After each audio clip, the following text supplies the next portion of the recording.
Alright, what's up guys? Miguel here with another quick video. This is basically how to remove the rear view mirror of a Mazda Miata. I'm going to be using a small Phillips screwdriver. There's a little hole right here, and basically you're going to push this in, and when you push it, it's going to loosen a metal thing that's inside, and it'll allow you to pull the whole thing out.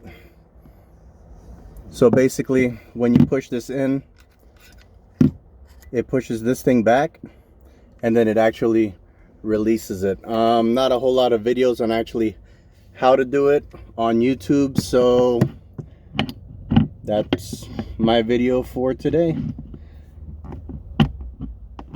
And then you just put it back on and then it's good to go. This is for 2001 Mazda Miata.